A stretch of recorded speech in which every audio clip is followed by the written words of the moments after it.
musician that launched a new project last year will tell you that 2020 had its share of challenges. Members of Static Palms would certainly agree.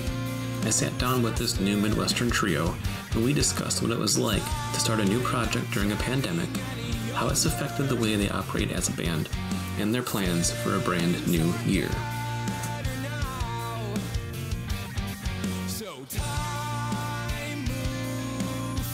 My name is Chris. I play the drums.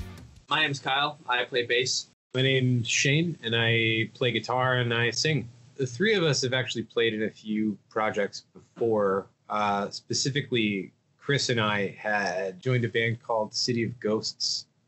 And while that was going on, probably 7 years ago now, he and I started just playing for fun together. And so now it's kind of evolved into this new thing. So when we were all practicing at the Hidehouse, we actually shared a space. We were in separate projects, and then we ended up just kind of getting together, started jamming some songs, and that kind of molded into what we are today.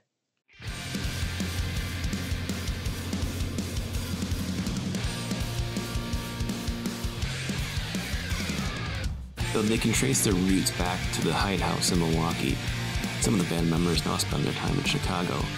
Therefore, they consider themselves a Midwestern band.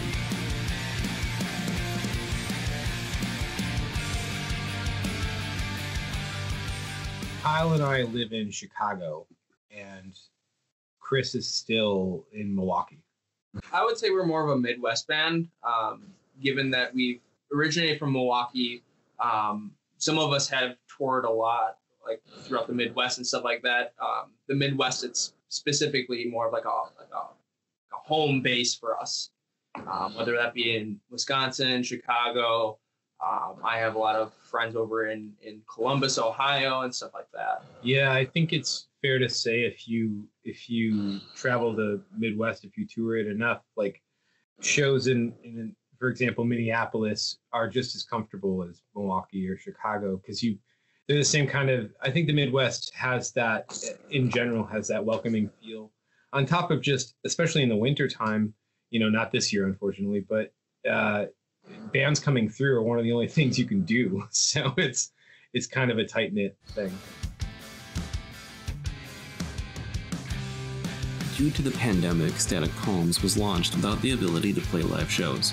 The band explained to me what it was like to start this project in this new environment.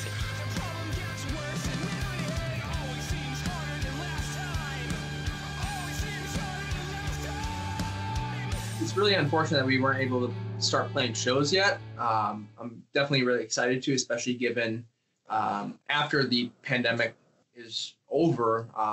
Personally, I believe that shows are going to be crazier than ever. People are going to want to go to shows just because they haven't been able to for going on a year now.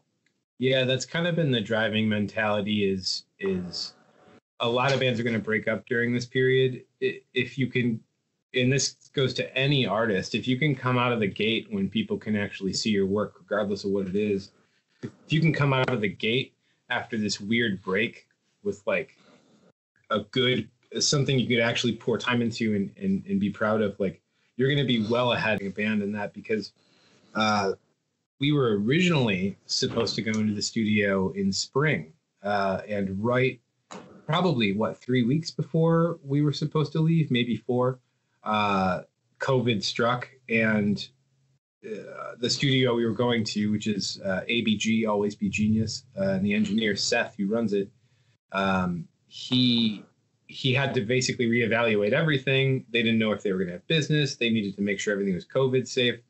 So that got pushed from spring all the way to August. That in itself was a challenge, but I think it kind of served the recording process just because we were prepared to go in spring. We had done the rough stuff, and that extra time kind of allowed us to I don't know a good way to say it other than feel out the songs more. As they became more muscle memory, you can explore what else you can do with them, and I think it really served the tunes. So yeah, I've actually worked with Seth in previous projects. He's done a lot of good work. With working with him, the way that he kind of approaches recording, he kind of builds it with you with not like overstepping, obviously not being like a member in the band, and he kind of just like builds off of what you've already had. He has an arsenal of different gear that we've been able to use as well as our own. So he's done a lot of cool stuff with that. It was definitely weird during COVID times to do this, because usually you're like in the control room with him, kind of more hands-on, but given the current circumstances, we've kind of had to keep that separate. So it was a little bit challenging with that, but given what we've gotten, I love the results. And ABG is great. They actually offer housing for bands. Even in COVID times, it's a completely separate apartment. You know, you're in there just by yourself, and that was really great. It was a lot of peace of mind.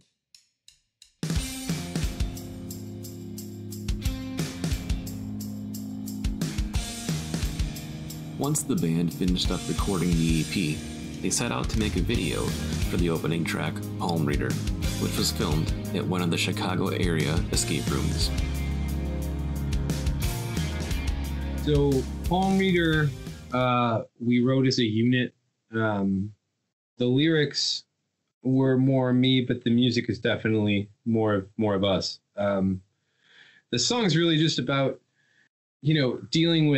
struggling with problems with anxiety and depression, and understanding that even though you might have that mentality, if you project that lens onto the rest of your life, you're going to have false assumptions about what that means in your life, and trying to power through those moments and understand that things can seem bad while not actually objectively being bad.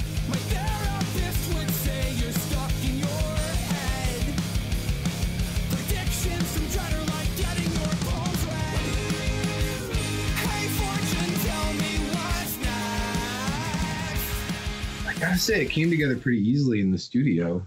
Like I was saying before too, we had so much time to really produce and then reproduce these songs that once we went in there, it was pretty easy breezy. Making the video for Palm Reader was super smooth.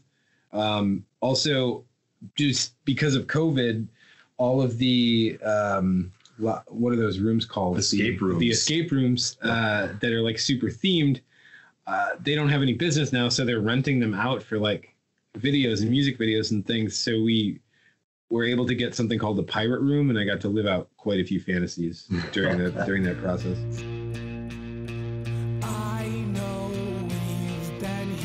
Forced to operate in this new digital environment, the band is prepared to launch and remain optimistic amidst the shadow of the pandemic.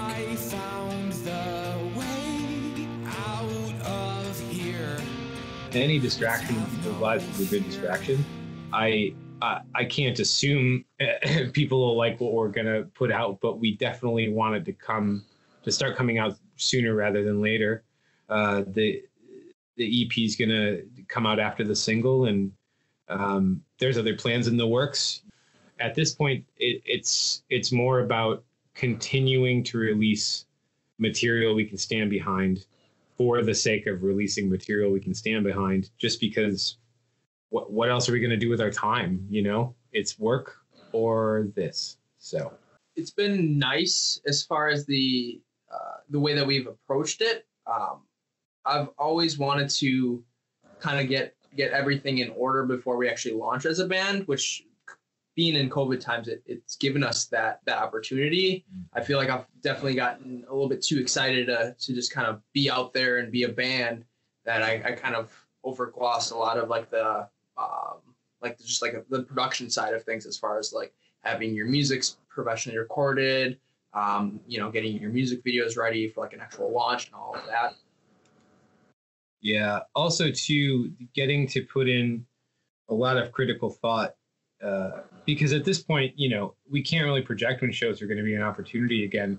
You can just hope. So in the meantime, this is a great opportunity to do something that we've wanted to do in the past, like Kyle kind of touched on, which is build a proper set.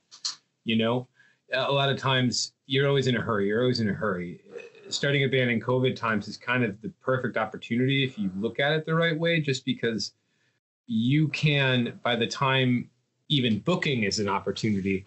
You can have all your ducks in a row and have a catalog material already released and have a fan base. It's a digital era, so in some ways it's kind of the perfect time to start a band.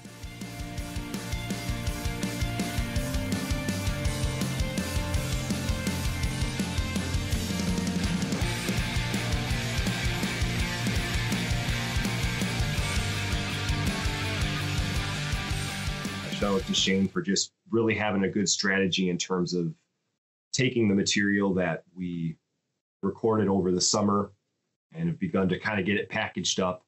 With those 4 songs, 2 of them also have accompanying music videos that we just recently did. The Escape Room Pirate Room one, but then we actually, other one that we did in Shane's apartment, believe it or not, kind of a 1-bedroom apartment in Chicago. And believe it or not, no one, we didn't try to overtly play loud. We tried to do what we could, especially with the drums, to make them as quiet as possible. But throughout that whole process, no one came knocking on the door, no pounding like from the ceiling below, no one yelling at us, telling us to shut up. And but really, despite the potential risks and a nuisance we might have been, came out with a really, really cool shot. Like, both music videos are very different from each other, but both just have their just really cool, unique qualities about them. But that one especially, I think, was just a really cool thing to do in a place you wouldn't think you would ever do a music video, like, unless it was a prop set. Yeah. But it was, an actual apartment. Well, and that was a satisfying experience for me because it somehow, like, shout out to my landlord, Paul, shout out to Amanda, because somehow between that, like, no one complained and never got a letter under the door. The cats didn't freak out. It was pretty rad. Not something super serious, but hopefully something that lasts. As we concluded our conversation, the band was hopeful about their future, including their prospects of once again playing live, hopefully sometime in 2021. What if I've already lived through my happiest times? Obviously, there are a lot of struggles with trying to play live, of course, and that is a big part to pretty much any band kind of getting going and getting their sound out there to other people who might be into it. Even just going to a show, I'm looking forward to, not even playing, just being able to experience live music in general. Even if I'm not playing, that's what I've been holding on to. I think, there's that kind of distinction of like show at a bar or club where it's, real nice and clearly set up for that, and how that's definitely, like a good thing to usually get yourself into. But, something to be said for basement shows. I think all 3 of us here can say that we've been able to be a part of some pretty awesome events in basements for playing shows, whether that be us like playing together or just in other things that we've done in the past. But it makes me think of a basement in Franklin, in the suburbs of Milwaukee. Just shout out to JJ's Bar and Grill. And JJ himself. I hope he's doing well in these times. Yeah, a guy named JJ who has a house out there in the burbs, just has shows out of it, or did pre-COVID, and really just thinking of just basement shows, I think of that place and just what a cool even little setup he has there. That's nothing that a club has, but it's just perfect for 20, 30 people to pile down there and just all kind of have a few minutes to enjoy just some music, and nothing more to it. It's just cool. No, I completely agree. I'm putting my money on basement shows and attic shows. Those are probably my personal favorite, just because it's pretty much a direct connection to why we do it in the first place. If you put out good energy and good vibes in a packed space with 50, 60 kids, it is this powerful magic. Man, I can't explain it other than that, but it's like the sense of connection and humanity you get from those experiences. I don't think any one of us will ever take that for granted again.